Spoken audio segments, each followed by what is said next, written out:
Загадката на 3 Атлас, меѓузвездениот посетител со необична опашка кон сонцето. Меѓузвездениот објект 3 и Атлас деновиве најмногу ќе се приближи на Земјата, 269 милиони километри. Иако ова е огромна далечина, за астрономите е ретка шанса детално да го проучат овој редок гостин со телескопите Хабл и други копнени станици. Феноменот антиопашка. Уште од 21 јули, научниците забележаа нешто невообичаено. Покрај нормалната опашка, објектот има и така наречена антиопашка која е насочена директно кон сонцето. Теорија на Ави Лоеб, астрономот од Харвард смета дека станува збор за исфрлање на покрупни фрагменти од страната свртена кон сонцето. Поради нивната големина, тие побавно се движат и се акумулираат на сончевата страна. Тој дури сугерира и контроверзна можност за вештачко потекло. Природно објаснување. Други експерти, како Дейвид Джуит и научниците од Европската вселенска агенција, сметаат дека ова е вообичаено однесување. Според нив, загреаното јадро едноставно исфрла прашина и ледени честички кон сонцето, што е веќе видено кај некои комети од нашиот систем. Истражувањето продолжува. Снимката направена на 13 декември во Тајланд потврдува дека оваа светлечка структура се уште е присутна. Без разлика дали станува збор за природен феномен или нешто поневообичаено, Лоеб нагласува дека овие аномалии се клучни за напредокот на науката. Загадката на Титан, К6 мраз наместо океан и нови шанси за живот.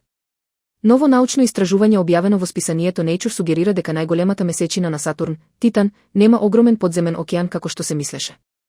Наместо тоа, таа содржи длабоки слоеви од мраз и К6 смеса, слична на подземен систем на води. Наодите се базираат на повторна анализа на податоците од мисијата Касини на НАСА. Внатрешноста на месечината.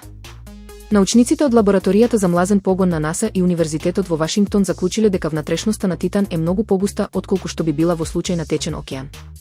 Доказ: гравитацијата на Сатурн предизвикува деформации кај месечината. Утврдено е временско доцнење од околу 15 часа меѓу гравитацискиот максимум и издигнувањето на површината, што укажува на густ и К6 материјал. Природа на слоевите. Оваа структура подсетува на арктички мраз на Земјата, каде што наместо чиста вода, има мешавина од мраз и течност. Услови за живот. Иако нема голем океан, во овие ледени слоеви може да постојат џебови со течна вода. Топлина. Истражувањето покажува дека во некои од овие делови температурата на водата би можела да достигне до 21 степен Целзиусов. Екосистеми. Ваквите услови би можеле да бидат идеални за микроскопски форми на живот, со поконцентрирани хранливи материи отколку во еден отворен океан. Идни истражувања. Повеќе одговори ќе даде мисијата на НАСА наречена Dragonfly. Ова летало, слично на хеликоптер, треба да пристигне на Титан во 2034 година.